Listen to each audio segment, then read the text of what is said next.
Hello, Martina Breen here. It is really good to have this opportunity to be with you this week, and thank you to Tom and Joe and the Wellbeing Committee for inviting me to speak to you during this Safety Week. So over the last few years, I have been involved in many of the wellness campaigns at Collen. So I do know that you're no strangers to presentations about change, about mindfulness, about healthy eating, self-care. So today I would like to make a simple offering to you, some heart wisdom for navigating in this time of unsettled world, and maybe an approach that you may be able to incorporate into your life.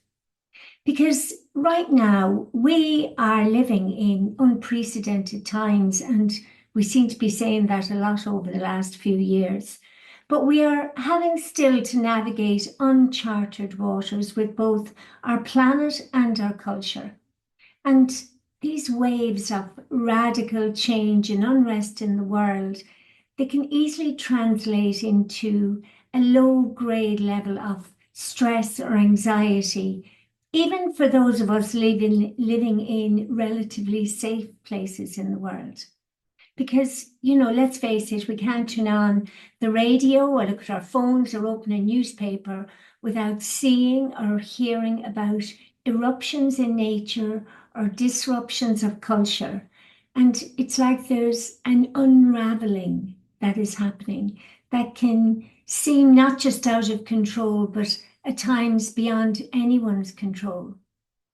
And whilst the world has experienced much of this phenomena before, at different times in our history, it can be quite unnerving experience for us all when both are happening simultaneously. So globally, people are feeling a general sense of that malaise, a moving ground, or an uncertainty of what comes next. Because it's all around us. And that is before we deal with our own personal stressors like the work, the relationships, the kids, the finance. So before we're even aware of it, we can be experiencing stress, which in turn, of course, from a physiological perspective, the stress hormones constrict our blood vessels, they raise our blood pressure, create chronic inflammation in the body that can lead to joint stiffness, muscle pain, persistent fatigue, unexplained weight gain, weight loss. And then we're wondering, what happened? What happened that I got stressed or that I got ill? But did you know that stress, it doesn't begin in the mind, in the brain? The first place where we are impacted by outside events is actually in our hearts. Our heart has its own form of intelligence. It's an emotional sensory hub, and it detects stress even before the brain is consciously aware of it. And so we actually know this as a fundamental level, but it's still worth saying that our heart is far beyond being a mere organ that pumps blood around our body. Because our heart actually has its own brain, and this has been scientifically researched now in recent years. And thanks to the field of neurocardiology, we're learning more and more about the intuitive nature of the heart. And the magnetic field of our heart can be measured several feet away from the body. And that's why sometimes, we say that person has a good vibe, or we get a good feeling about someone. We are actually feeling the magnetic field of the other person's heart. And that magnetic field is 5,000 times stronger than that produced by the brain. So, of course, when external events such as conflict or pressure or uncertainty happens, the heart immediately responds by altering its rhythm, its algorithm. And we know this experientially. I'm not telling anything that we don't innately know, but because we know when there's times when you feel overwhelmed or you're feeling stressed, you will feel tight in your chest or you feel palpitations. It's the first thing you feel is your heartbeat. And the same when something wonderful happens in life, the birth of your first child, or when you fall in love, we feel the expansiveness. So, in a way, we could say that the heart and the brain talk to one another. They talk together and then they talk with the body.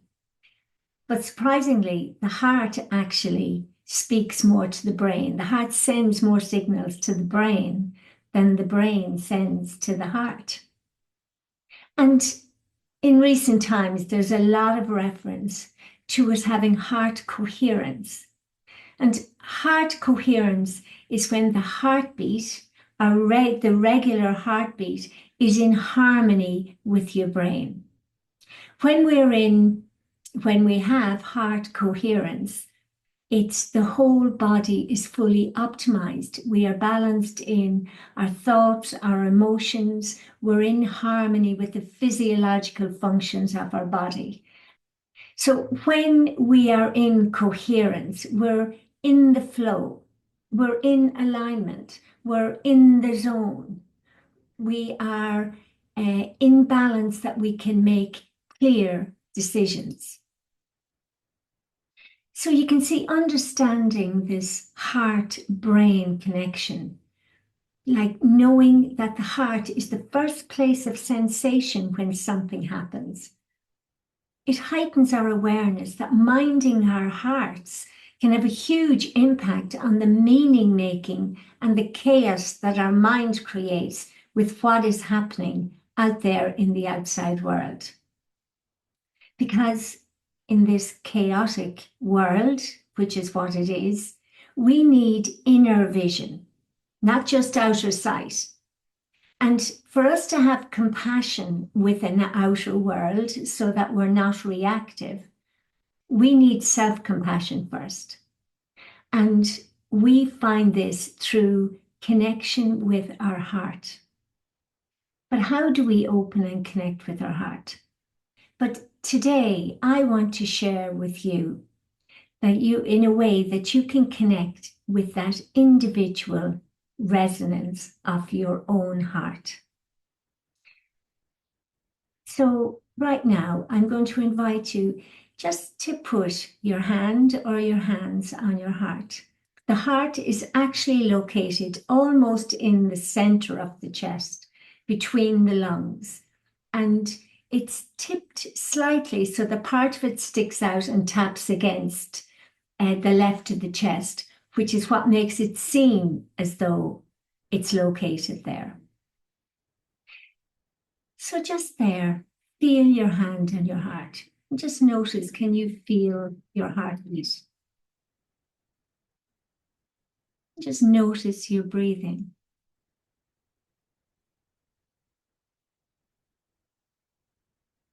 So I'm now going to play a little piece of music in the background, and I'm going to invite you to hum, because humming is the simplest yet most profound sounds we can make.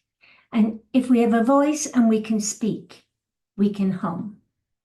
Because research has shown that humming is so much more than just a self-soothing sound. For those of you who have children, I'm sure at some point you were holding the baby to your chest or in your arms and you would hum. It's a natural thing that we do when we want to soothe. So it affects us on a physical level. It reduces stress. It induces calmness. It enhances sleep, as well as lowering our heart rate and our blood pressure. So the humming, we can do it at any time. It's like allowing our body to naturally calm. And it can be just a breath of fresh air to your health. So as I hum and I'll play the music in the background, Just try it yourself and hum along and just notice and feel that resonance with your own heart.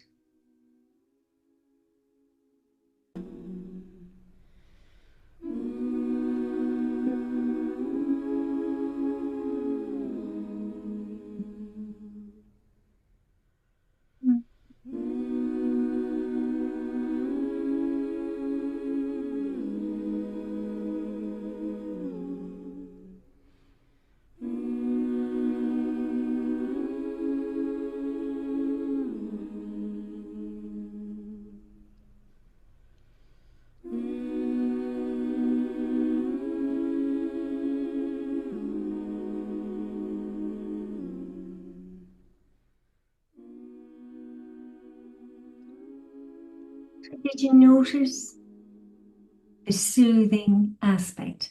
This is something that you can do in the shower, at work, on the way to work, in the bathroom, even any song that you like, but just connect when you find yourself humming, connect it to your heart and actually use it as a tool so that you can get coherence with your heartbeat and use this as part of your daily practice. So, wishing you a wonderful week and thank you for your time.